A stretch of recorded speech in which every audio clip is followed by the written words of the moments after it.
On ne s'en lasse pas que de regarder cette première pierre levée. Il paraît, on dit, que ceux qui la touchent deviennent plus intelligents.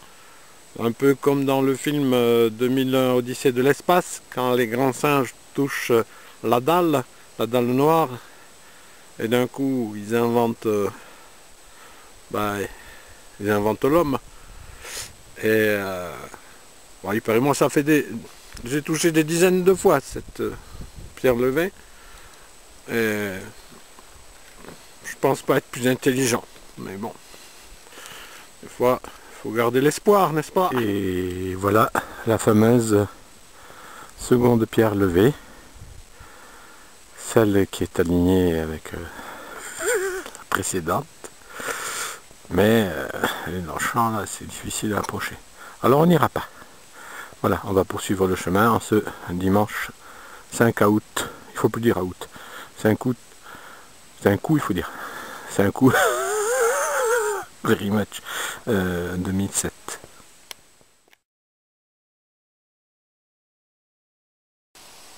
Chaque fois que je passe sur ce chemin, je m'arrête pour saluer l'Indien.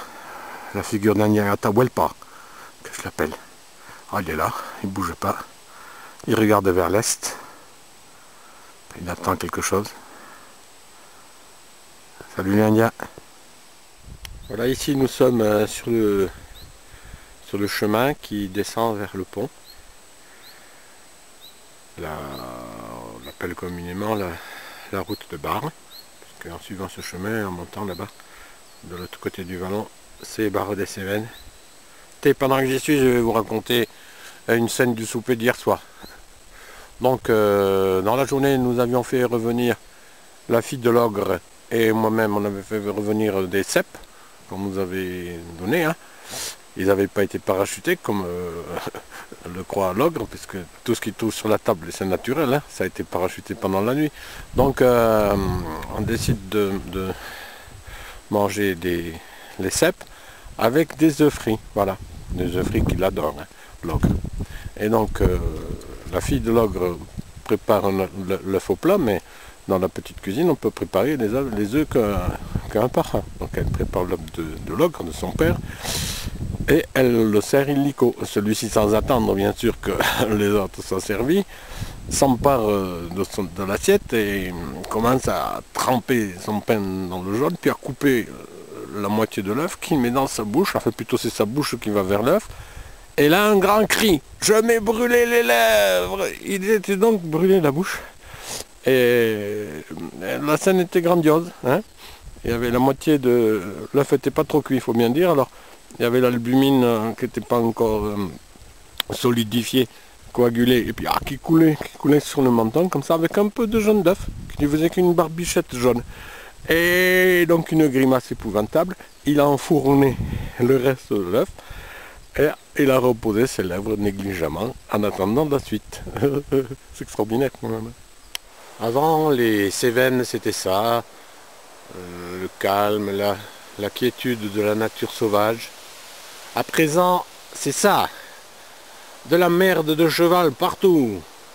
Et puis, les clôtures. Et puis, les barbelés. Voilà. Ah, évidemment, on me dit que cette merde, c'est biologique, c'est bio, hein. Mais en fait, cette merde, qu'est-ce qu'elle contient? Des microbes, des bactéries, des parasites. Ça empoisonne toute la vie sauvage. Et puis, si c'est tellement bio que ça, pourquoi les cavaliers la bouffent pas, cette merde-là? Non, mais il faut qu'on m'explique. Peut-être que de là, on voit mieux ce que je voulais dire, que c'est bien Niti, hein. Une pierre levée pour commémorer la visite des extraterrestres sur ce col, par les hommes du néolithique probablement. Loumené, petit homme, ça veut dire l'homme menu, l'homme petit homme. Donc, je suppose que ces visiteurs de l'espace devaient être petits, mais qu'ils avaient une grosse tête, comme vous pouvez le constater, par cette statue, parce qu'on peut dire que c'est une statue en fin de compte. Et vous voyez des pieds grêles. En fait, je crois que, enfin c'est une hypothèse bien sûr encore, que cette grande tête qui abrite un grand cerveau très intelligent était sur un corps en lévitation. lévitation, ça vient de la tribu des Lévites. Voilà, donc il n'avait pas de pied en quelque sorte. Voilà. Et c'est vraiment le monument du col de Loumené. Voilà, nous allons poursuivre notre visite, mesdames et messieurs. Voilà, aujourd'hui, toutes les brebis viennent voir Iti, lui dire bonjour. Oh. Visiblement, c'est lui qui les a appelés. C'est donc grâce aux extraterrestres qu'on a inventé le néolithique, l'élevage. Après la chasse et la cueillette, voilà une nouvelle théorie qui va intéresser mes collègues du Collège de France.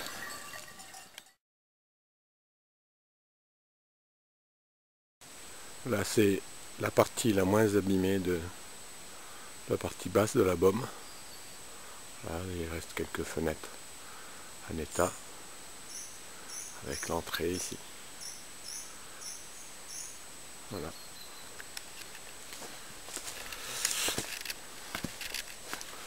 À une époque, on pouvait y entrer. Oh, je vais laisser. Voilà.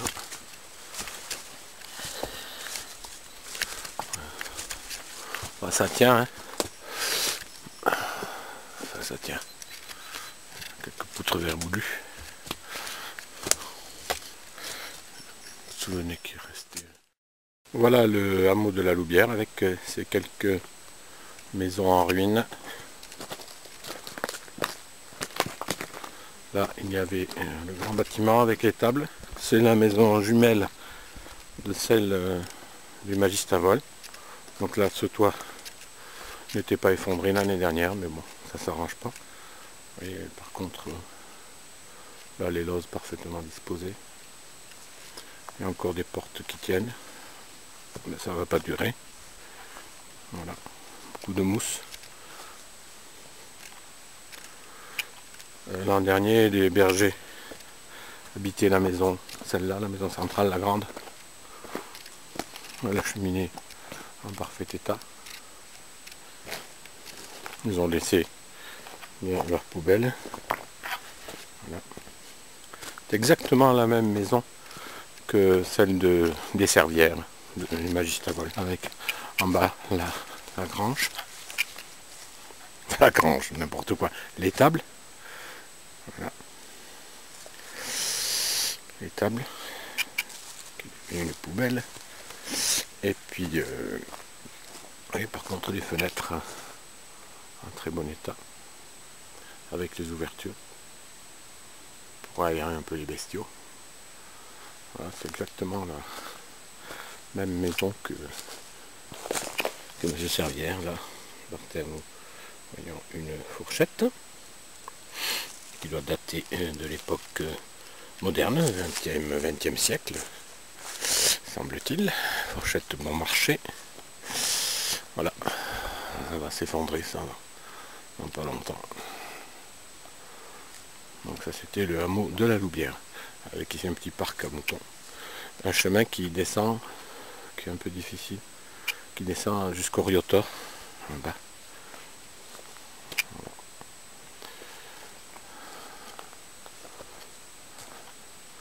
Voilà. Nous allons rompre là cette visite.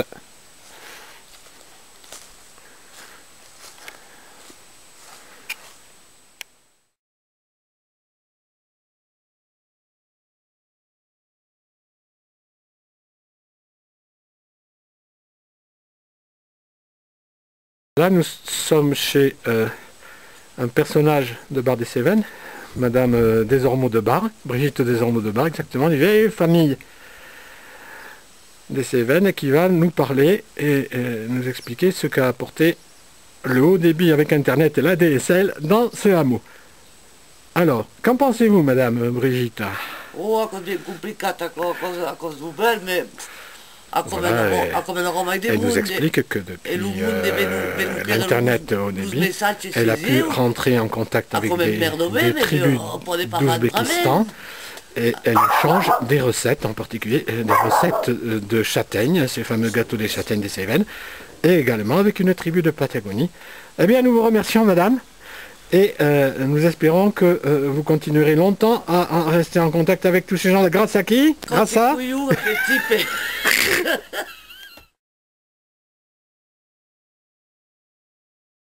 Toujours mardi 1er août, voilà. Je m'arrête, on me voit. Voilà, très bien. Je m'arrête près du pont en question donc. Et voilà, il a fallu un petit quart d'heure de marche depuis la pancarte. 20 minutes. Et cette année, il y a un peu d'eau, comme on peut le constater. Ça court pas vraiment, mais il y a un peu d'eau. Et donc il doit y avoir des langoustes. On viendra les chercher dans quelques jours. C'est une vieille tradition. Bon, il y a effectivement un peu d'eau. Mais enfin, c'est pas ça. Hein. C'est pas comme il y a quelques années. Il y a une belle mare quand même là-bas. Il y a beaucoup plus d'eau que l'an dernier, puisque l'an dernier, là, il n'y en avait pas du tout. Et là, on a nos flaques. Ouais, ouais, là, il y a beaucoup d'eau quand même. Relativement. Mais enfin, c'est quand même pas un torrent. Hein. Là, on va continuer. Et on va faire la boucle. Et essayer de la faire avant midi. Voilà, tout à l'heure. Eh bien, me voici arrivé, au bout de 4 heures exactement, puisqu'il est midi. L'heure de l'Angélus. On voit les premières maisons du hameau du Magistérol. Voilà. Notre reportage va être clos ici même. Ici le magnifique cadran solaire du Magistérol, qui a été monté par Monsieur Honoré et son équipe. Vous voyez qu'il marque actuellement 10h30, entre 10h et 11h, ce qui signifie qu'il est à l'heure Giscard midi 30, et c'est effectivement l'heure qu'il est actuellement. Donc actuellement, de chez actuellement. Et là nous voyons un des côtés. Voilà. Ce cadran solaire a été trouvé dans la propriété, puis remonté, comme vous le voyez, par des artisans bénévoles. Il fait face au mont de Mars, caché, donc je vais me déplacer un peu. On voit le sommet là.